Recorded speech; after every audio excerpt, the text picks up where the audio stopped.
इंसान हमेशा से ही भविष्य के बारे में जिज्ञासु रहा है।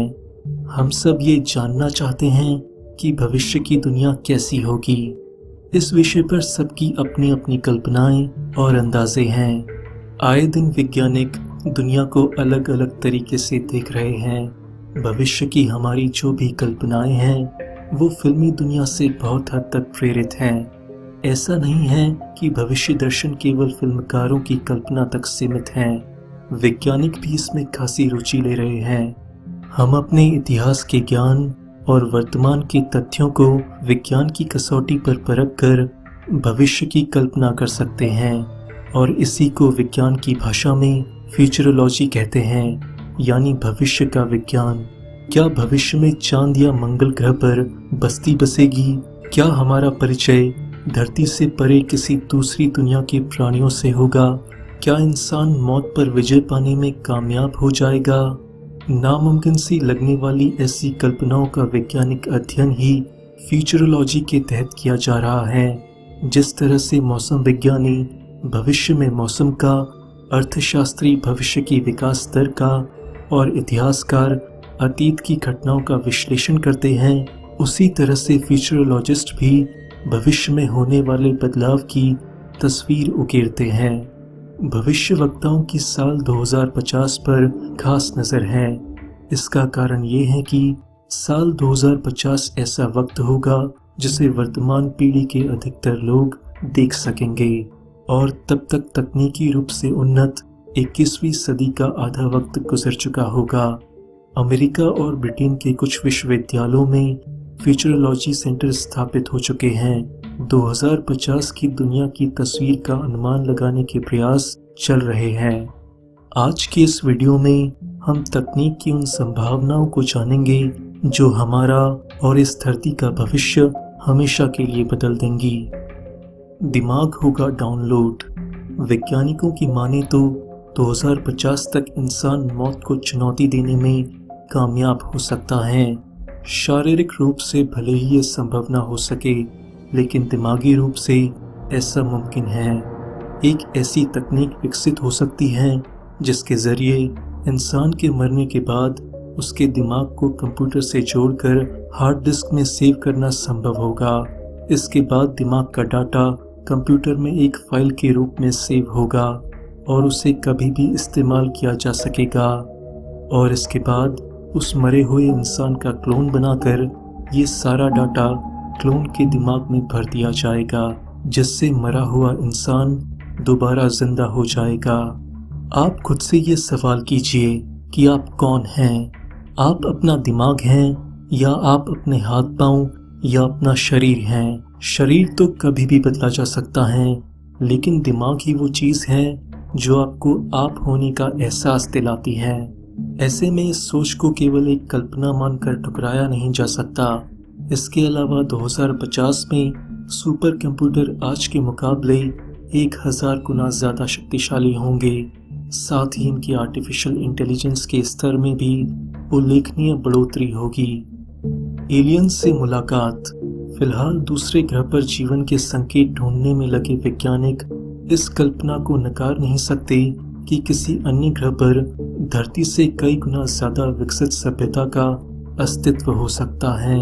कई बार दुनिया के अलग अलग कोनों से उड़न तश्तरियां देखे जाने के दावे किए जाते हैं, लेकिन अभी तक प्रामाणिक रूप से किसी और ग्रह पर जीवन की पुष्टि नहीं हुई है। भविष्यवक्ताओं के मुताबिक साल 2050 तक दूसरे किसी ग्रह पर जीवन का पता लग सकता है और उस ग्रह के प्राणियों यानी एलियंस के साथ इंसान का संपर्क भी स्थापित हो सकता है। फिलहाल दुनिया में बहुत सारी एजेंसियां यूएफओस के सिग्नल्स के इंतजार में बैठी हुई हैं, लेकिन अभी तक उन्हें कोई ठोस सिग्नल नहीं मिला है। इसी तरह की सेटी नामक एक परियोजना में हजारों कंप्यूटरों की मदद से बाहरी दुनिया से आने वाले संकेतों का विश्लेषण किया जा रहा है। उड़ने वाली कारें।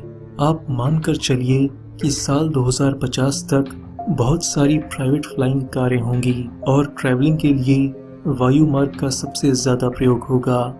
उड़न कारों के आंशिक प्रयोग फिलहाल सफल रहे हैं। उम्मीद है कि अगले दशक तक उड़न कारों का प्रयोग शुरू हो जाएगा। ये कारें 2 सीटर और 4 सीटर होंगी। उन्हें उतारने के लिए किसी खास हवाई पट्टी की जरूरत नहीं होगी।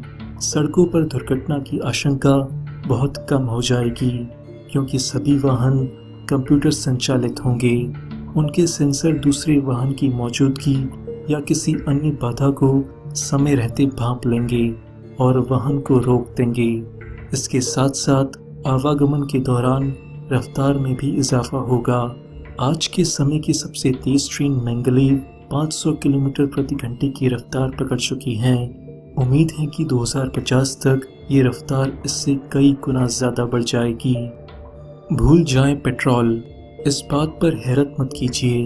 हो सकता है कि साल 2050 तक वर्तमान पेट्रोलियम ईंधन का प्रयोग बंद हो जाए और इसकी जगह हाइड्रोजन से चलने वाली कार ले ले। इसके अलावा कुछ अन्य रासायनिक तत्वों को भी ईंधन के रूप में विकसित करने के प्रयास चल रहे हैं। असीमित ईंधन के रूप में वायु एवं सौर ऊर्जा को परखा जा रहा है।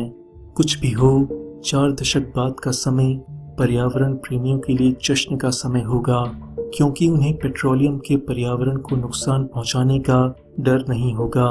साथ ही आम जनता को भी सस्ता और स्वच्छ ईंधन मुहैया हो सकेगा।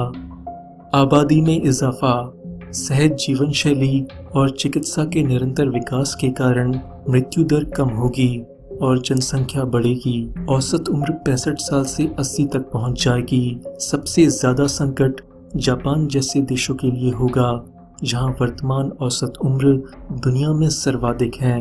तकनीकी विकास के चलते चिकित्सा सेवाएं बेहतर होंगी और आज की कई बीमारियों का नामो निशान तक नहीं रहेगा। सभी बीमारियों की रोकथाम के लिए एक इंजेक्शन ही काफी होगा। आर्टिफिशियल खून का प्रयोग होने लगेगा और कोई भी मरीज खून की कमी के कारण जान नहीं गंवाएगा। उम्मीद है कि एड्स जैसे असाध्य रोगों का भी इलाज संभव हो सकेगा, लेकिन नई तरह की बीमारियों के प्रकट होने की आशंका को भी नज़रअंदाज नहीं किया जा सकता। रोबोट्स का बोलबाला, माना जा रहा है कि घरों में नौकर 2050 तक गायब हो चुके होंगे। उनकी जगह लेंगे रोबोट्स। फिलहाल होंडा कंपनी का असीमो नामक रोबोट समझदारी के साथ कई काम निपटाने में माहिर है। घर साफ करने से लेकर कपड़े सुखाने तक का काम ये रोबोट कर सकता है। भविष्य में रोबोट तकनीक में काफ़ी सुधार होगा और ये खरीदने लायक कीमत पर जनता को मुहैया होंगे। मशीनों को कुछ स्तर तक संवेदनशील बनाने के प्रयास भी चल रहे हैं। रोबोट्स जिनमें भावनाएं हों और जो आपसे दोस्त की तरह बात कर सकें, ऐसे रोबोट्स बनाने में भी कामयाबी मिल चुकी है। 4 दशक बाद अधिकतर दुकानें मशीनों से ही संचालित होंगी, बिल्कुल उसी तरह जैसे आज चाय या कॉफ़ी वेंडिंग मशीन का संचालन होता है। इंसान के मेहनत करने की ज़रूरत लगभग ना के बराबर होगी।